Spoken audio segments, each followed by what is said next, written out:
super organisé, comme disent les jeunes, et qui réussit merveilleusement depuis 5 ans. Mais ce n'est pas tout. Les 170 bénévoles qui ont offert quelque chose comme 10 000 heures de leur générosité l'année dernière, eh bien, ils ont en moyenne 20 ans. Ce sont des cégepiens ou des universitaires qui viennent en aide à des jeunes à peine plus jeunes qu'eux et auprès desquels ils connaissent un merveilleux succès. Quand nous avons appris ça au printemps dernier, on n'a fait ni un ni deux et on est venu à leur rencontre. Parce qu'on s'est dit, ils sont tellement nombreux, ceux qui présentent tous les jeunes comme étant des désengagés, des désœuvrés, des désabusés.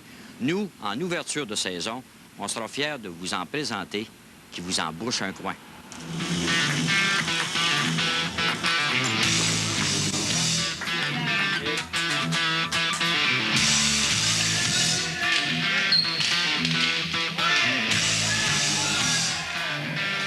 Est-ce que c'est toujours pour les mêmes raisons que tu te fais expulser de l'école? Pas mal tout le temps, ouais. Et c'est pourquoi, finalement? Fait le con dans la classe, là, on fait chier le prof. T'aimes pas l'école, toi? Bon, moi puis non, ça dépend. Oh mon Dieu Seigneur, dans la dernière année, là, il a été expulsé au moins 4 fois, certains.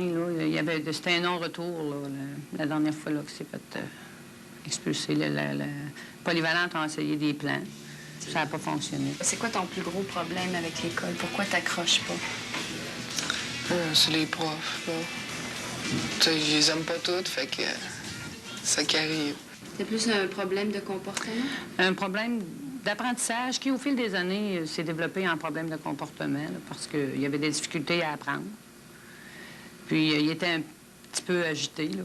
Fait que dans ce temps-là, quand tu es plus agité un peu, bien, tu es souvent visé par les professeurs. Puis ça, bien, à la longue, ça mine tout Fait que ça a développé des problèmes de comportement. Puis là, bien, ça marchait plus. Au centre de réadaptation Le Phare viennent des jeunes en difficulté. Ils sont majoritairement référés par un travailleur social. C'est un centre comme il en existe beaucoup d'autres à travers la province, à l'exception d'une chose, son programme de bénévolat. 160 jeunes cégepiens et universitaires y donnent leur temps gratuitement à raison de 3 à 4 heures par semaine. L'âge moyen, 22 ans. On a essayé dessus une autre chanson, Cranberry. On peut essayer ça. Les bénévoles n'ont pas de mandat d'intervention auprès des jeunes. Ils sont là pour les accompagner dans différentes activités sportives et culturelles ou pour leur donner un support académique précis. 12 septièmes plus 4 septièmes, ça va donner 6 septièmes. C'est ça. C'est pas difficile, celui-là. Peu importe l'activité, le ratio est d'un bénéfice depuis 5 semaines. Moi, je trouve qu'il s'est transformé, cet enfant-là. En 5 semaines? Oui. Je me suis net aperçu tout de suite après une semaine. Il était plus de bonne humeur. Il y a moins d'agressivité en lui, moins de colère. Il est complètement différent avec les commentaires que j'ai d'ici, les commentaires que j'ai eus de la polyvalente, parce que je n'ai eu. C'est comme si ce serait son jumeau qui viendrait au phare, puis l'autre à polyvalente. J'ai juste du positif ici au phare. C'est que t'es moins pogné, là. Tu sais, tu peux faire plus... tu peux parler plus avec les bénévoles, tandis que quand t'es à l'école, il faut tout le temps que tu travailles. Une foyer de population située dans les pays développés. Le bénévole qui est avec lui, il est là pour lui tout seul. Il n'y a pas un gros groupe. Il y a des questions à poser, il peut poser sa question tout de suite. Tandis qu'à polyvalente, bien, ils sont souvent plus dérangés. Puis, il y a moins de... Allô? Salut Jean-François. Bonjour. Claude Paradis n'est pas un bénévole, c'est l'éducateur de Jean-François. Il s'occupe de son programme de réadaptation. Au niveau là, de ton plan scolaire, là, tu considères-tu, Jean-François, qu'on s'en va vers un succès? Oui. Oui. Oui, mais aussi, là, supposons que je pourrais tenir plus, supposons 4 jours à la place. Ah, je te vois venir, là. T'aimerais ça, là, peut-être d'élargir ça. Est-ce que c'est un grand soulagement pour vous? Ah, ben moi, les 5 dernières semaines, ça faisait longtemps que je n'avais pas eu des comme ça, là. Je me sens mieux aussi. Écoute, même au niveau de la maison, là, il y a une petite sœur qui est en secondaire 1 aussi. Puis, c'est pas pareil dans la maison. Écoute, t'as pas de tension, t'as pas mal moins de disputage, puis de chiolage, puis... Il endure plus sa petite saveur, il est moins agressif. Il est mieux dans sa peau? Oui. Il se sent mieux dans sa peau. Je suis certaine. Ça y paraît d'en face.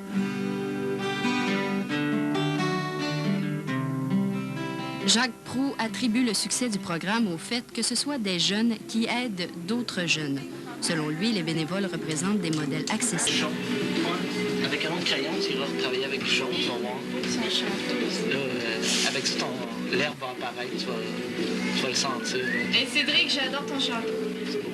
Souvent, l'adolescent n'a jamais eu le rêve. Il ne se pensait jamais capable, peut-être, d'être à l'université, d'être au cégep, d'avoir un projet de vie. Mais quand il voit l'autre qui en a un, bien, ça allume une petite lumière, ça allume de l'espoir. Et ce style d'association, moi, je suis out. Je ne peux pas être aussi efficace qu'un bénévole à l'intérieur d'un système. Mon choix de musique, c'est pas le leur. Ma game est finie, moi, à l'intérieur de ça. Mais eux autres, la leur commence. Et je veux dire, être associé avec... C'est merveilleux. Yann Vachon a 20 ans. Il étudie en service social à l'université. C'est dans le cadre d'un cours pratique qu'il a commencé le bénévolat. Une fois le cours terminé, il a quand même poursuivi ses visites hebdomadaires au phare. C'est comme une détente parce que même si des fois tu dis « Ouais, 3 heures, je suis serré », mais dans le fond, ton 3 heures, tu peux le prendre assis sur ton divan, tu t'en rends même pas compte. Fait que tu arrives là, puis tu ressors de là, c'est pas pareil, c'est une détente, t'as apporté de quoi aux autres, le jeune t'a apporté de quoi, puis t'en ressors avec une satisfaction personnelle, puis en même temps, t'as fait une satisfaction aux autres, puis t'es bien là-dedans. Salut, toi! Au début, quand ils m'ont dit ça, des jeunes en mes adaptations sociales, un peu, ont des problèmes de comportement, ils me disaient, il va avoir de la misère, ils avaient comme étiqueté un peu, ils disaient, il va falloir que je sois sévère, tout ça. Finalement, non, c'est le contraire, c'est des gens qui ont plein de potentiel, qui demandent juste à ce qu'on le développe avec eux autres, qu'on les écoute, puis en même temps, c'est du monde comme n'importe qui, puis ils sont capables de se développer comme n'importe quel jeune. Détends tes poignets, là, vas-y. Moi, je trouve qu'une valeur qui est importante, c'est l'encouragement. Ils vont commencer à jouer de la guitare, ils peuvent avoir de la misère, mais déjà que c'est rendu à l'étape d'essayer, je trouve ça bon. Puis je trouve que c'est valorisant pour eux autres. Puis on y va beaucoup avec, on prend notre temps, puis toujours en s'encourageant ensemble. Puis le montrer que, bon, la semaine passée, tu jouais de même, mais regarde, aujourd'hui, tu joues encore mieux. C'est un cheminement lent, mais c'est un cheminement gros en même temps parce que ça se développe à long terme et ils ont le potentiel pour le faire. Là, ça fait... Puis là, quand tu s'en vas ici, là, ça fait...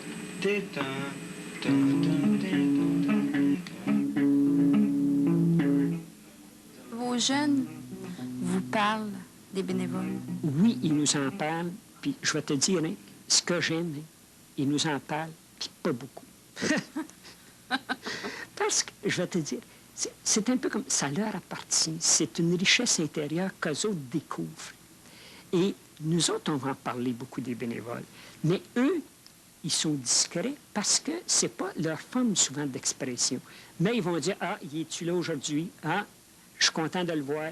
Ah, tu sais, ça a bien marché un matin. Comment tu as eu? Ah, ah, tu viens pas aux activités sportives aujourd'hui? Ah, tu fais pas de la peinture? » C'est comme ça. Mais c'est leur langage à eux.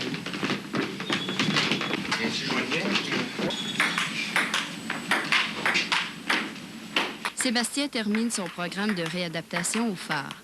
Il y est depuis septembre et a particulièrement apprécié le jeune âge des bénévoles. Ils sont plus jeunes, fait qu'ils connaissent nos réactions, sont un peu de notre génération, si on peut dire. Le phénomène d'identification, est-ce qu'on le sent? Est-ce qu'il se fait vraiment? Oui. Oui. C'est d'ailleurs voulu. Je dirais quelque part, c'est un objectif intrinsèque là, au programme. On veut que les jeunes vivent du succès, puis on les met avec des gens qui en ont du succès dans leur vie. Est-ce que c'est toujours un succès là, quand vous intégrez un jeune dans ces activités-là, ou il y en a qui décrochent? Oui, il y en a qui décrochent. Oui. Je te dirais que majoritairement, là, ça marche. Ça va bien. Puis quand les jeunes décrochent, est-ce que ça peut être juste une question d'affinité avec les bénévoles ou de personnalité? Ou... Non, rarement. C'est plus par rapport au fait que le jeune, à ce moment-là, n'est pas prêt à s'engager dans une voie qui l'amènerait à du changement. Là. Et là, je pense que nous... Oui, c'est ça. Et là, nous, on a un travail à faire. Comment on va retravailler l'engagement? Comment on va faire pour l'emmener encore une fois?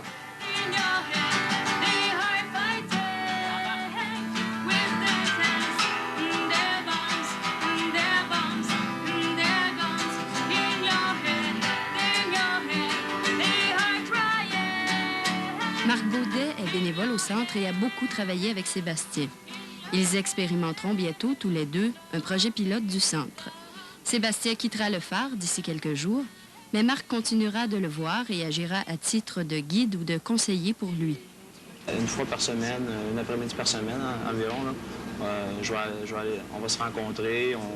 Comme Sébastien est en recherche d'emploi, puis je vais cheminer avec lui. On va fréquenter les centres d'emploi. On va regarder un peu ce qui serait bon pour lui. Puis Sébastien aussi veut retourner à l'école. Il va retourner à l'école en septembre prochain.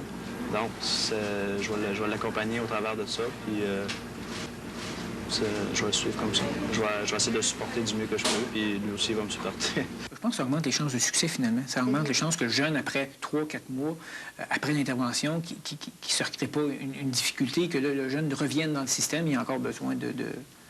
Parce que ça arrive, ça. Et à ce moment-là, on peut reprendre le jeune, là. Mais, tu vois, plus le réseau, plus on a réussi, finalement, à organiser le réseau. Oui, oui, c'est ça.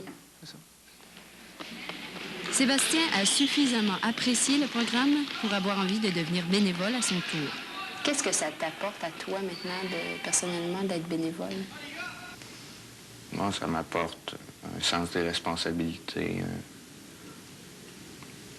Je sens que j'ai une place, que je fais quelque chose quand même un peu important.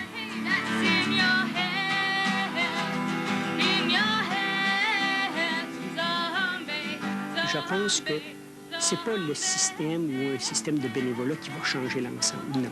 Mais c'est une petite partie. Et chacun s'y décide, quand on parle des bénévoles qui donnent du temps pour des adolescents, il y en a d'autres aussi à l'intérieur de la société qui donnent aussi du temps. Il n'y a pas un système de bénévolat, puis il n'y en a pas rien que. Mais c'est déjà une richesse de notre société.